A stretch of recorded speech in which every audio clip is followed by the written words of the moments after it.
Contrairement à la question « Dieu existe-t-il ?», la question de l'existence de Jésus-Christ était posée par relativement peu de personnes.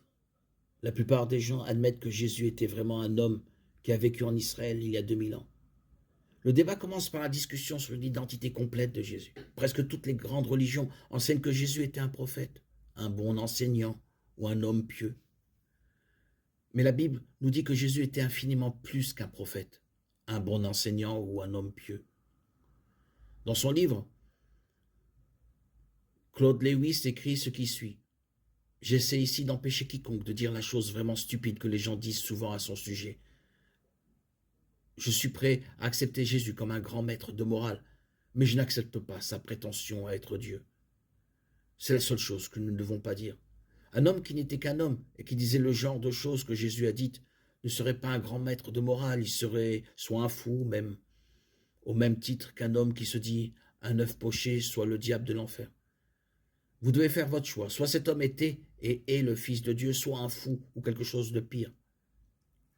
Vous pouvez le faire taire comme un imbécile, vous pouvez lui cracher dessus et le tuer comme un démon, ou vous pouvez tomber à ses pieds et l'appeler Seigneur et Dieu. Mais nous ne laissons pas aller à des absurdités condescendantes en disant qu'il est un grand maître humain. Il ne nous a pas laissé cette option ouverte. Il n'avait d'ailleurs pas l'intention de le faire. Alors, qui Jésus prétendait-il être? Qui la Bible dit-elle qu'il est? Premièrement, il est Dieu dans la chair. Jésus a dit dans Jean 10, 30, « Moi et le Père, nous sommes un ». À première vue, cela ne semble pas être une prétention à être Dieu. Cependant, regardez la réaction des Juifs à sa déclaration. Ils ont tout simplement essayé de le lapider pour blasphème.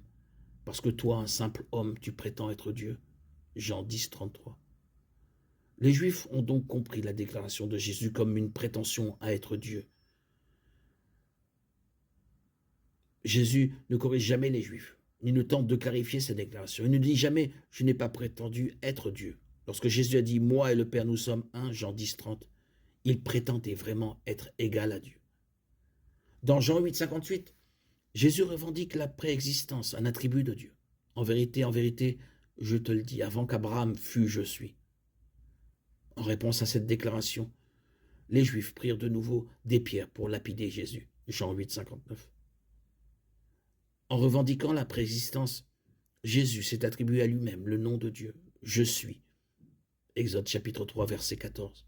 Les Juifs rejetaient l'identité de Jésus en tant que Dieu incarné. Mais ils comprenaient exactement ce qu'il disait. Parmi les autres indices bibliques montrant que Jésus est Dieu incarné, on trouve Jean 1,1 qui dit « La parole était Dieu », ainsi que Jean 1,14 qui dit « La parole s'est faite chair ». Le disciple Thomas a déclaré à Jésus « Mon Seigneur et mon Dieu », Jean 20, 28. Mais Jésus ne le corrige pas. L'apôtre Paul décrit Jésus comme notre grand Dieu et Sauveur, Jésus-Christ, Tite 2, 13. L'apôtre Pierre dit la même chose, appelant Jésus notre Dieu et Sauveur, 2 Pierre 1, 1.